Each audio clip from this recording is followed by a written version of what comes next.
Hey everyone, and welcome back to Blackthornprod. I'm Noah. In the last video, we learned how to draw and color pixel art game characters. We'll now continue our journey by delving into the world of animation and actually bring to life our for now static pixel art creations using some cool Photoshop animation features. So here I have this little squishy cube character. I would like to make him a jump animation. The reason he hasn't been colored in is because, as I said in my video on drawing pixel art game characters, it's a whole lot faster and easier animating an outline than doing so with a fully shaded and colored creation. It's best to do all the coloring and details once your animation is complete, as we'll see in just a moment. The main feature we will be using to make our animations is the timeline, which you can find under Window. Now make sure this button is set to create frame animation and then click it, which will give us access to the Photoshop timeline. Awesome. So currently I only have one frame in my timeline. I can create new frames by clicking on this little icon. I can now hit the play button and my animation will play, except for now there isn't really any animation, since both of our frames are displaying the little character in the same pose. It's my job to now draw my character in a different pose and on a different layer. So I'll create a new Photoshop layer called Image 2 and draw my character slightly squashing himself, getting ready to leap into the air. Now I can control which layers will be visible and on what frame. So I'll select my first frame on my timeline and make sure only my first layer is visible. And then I'll select my second frame and make sure only the second layer is visible. I'll now hit the play animation button again and we'll see a quick flash of movement. That was way too fast for my liking though. So to slow things down, I can click on the little arrow under each frame and change the time each frame lasts. For example, 0.1 seconds should be a whole lot better. If you aren't satisfied with any of the times listed here, you can also go ahead and type out your own frame duration by choosing the other option.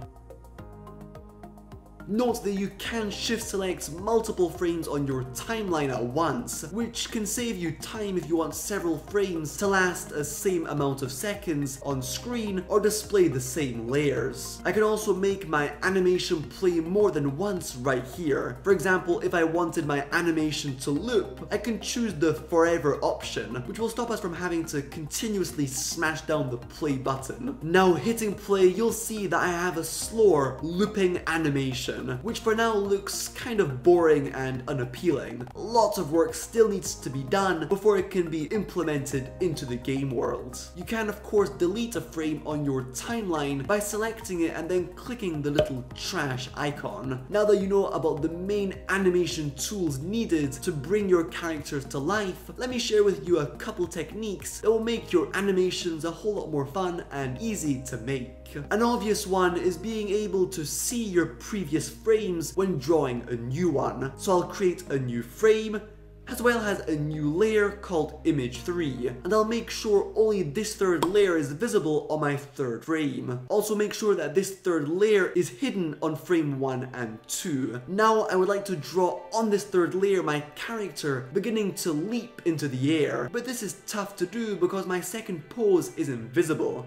I would basically be blindly drawing away, unsure whether or not my proportions and positioning are correct. The easy fix to this is temporarily displaying my second layer on frame 3 and lowering its opacity.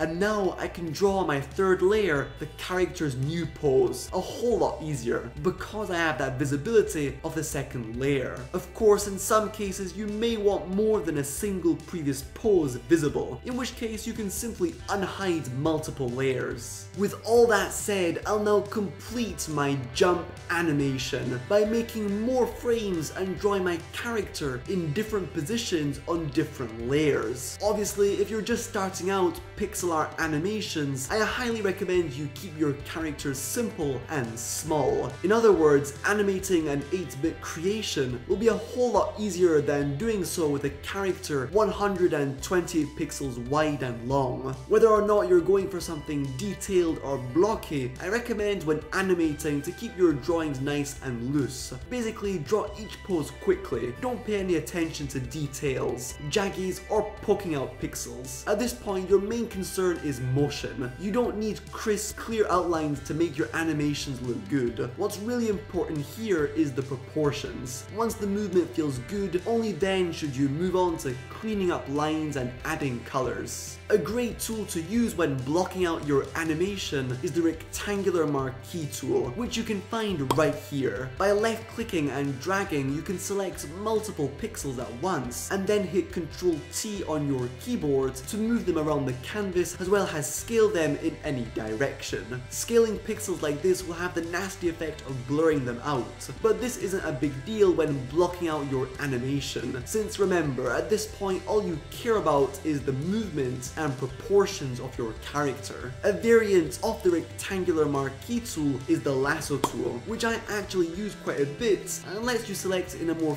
free, organic way multiple pixels. So here's my final little animation. I'll now have fun coloring each image that makes up my animation, staying consistent with the colors I use for each one. A cool trick here is making a small color palette on a new layer visible on each and every frame, composed of all the colors that make up your creation. This way you can simply use your eyedropper tool to select a color instead of having to toggle back and forth between frames, which can be pretty time consuming and annoying.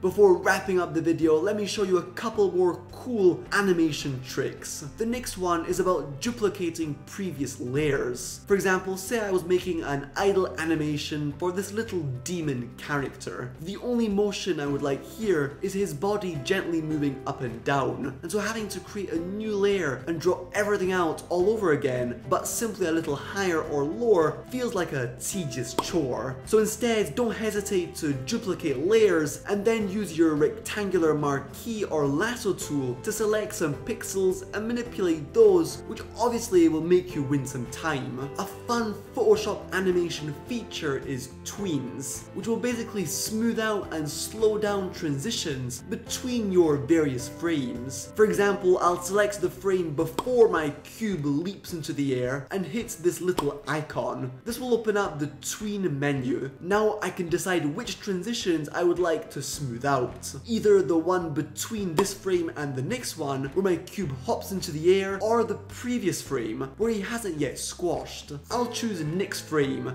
and for now keep frames to add at 1. By hitting OK, you'll see that Photoshop has added a new frame to my timeline, which features my character squashed to the ground as well as in full leap, both at a slightly lower opacity. This will have the effect of making the transition slower, but also a little more fluid. I could have added more frames, which obviously would have made things slower, as each frame gradually ups the opacity of the next frame and lowers that of the previous one. So definitely play around with this feature. It can really add an extra bit of life to your animations. However, in many cases, you'll want more crisp and responsive animations. In other words, in many cases, it's best to have a quick, choppy attack animation that will feel responsive to the player, rather than a slow and frustrating motion. And so that is another important tip to keep in mind when animating your game characters. Make animations fast, unless it's part of your gameplay.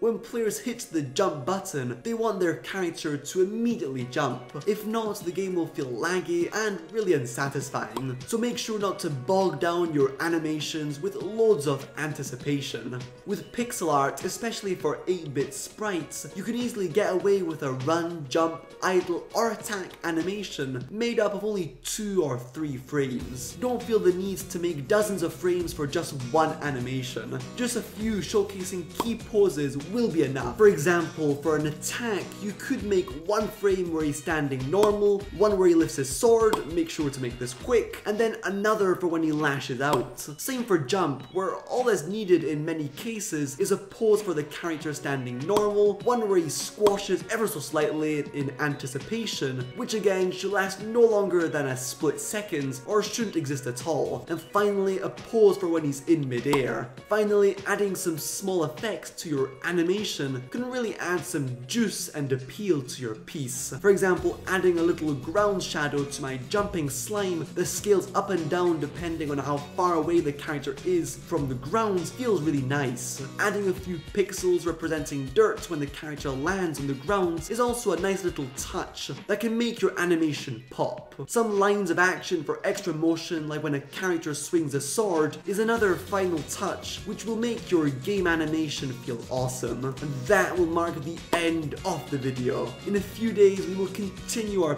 pixel art adventure by learning how to make sprite sheets and then how to import those into Unity. With that said, I hope you enjoyed the video and or learned something new. If that's the case, then supporting me via Patreon to help me upkeep this regular game dev content would be so awesome. Here's a list of my top supporters, whom I thank so much. Hitting the like and subscribe buttons would also be a huge support. Alright, thanks so much for watching. Stay tuned, lots more is coming up. Cheers!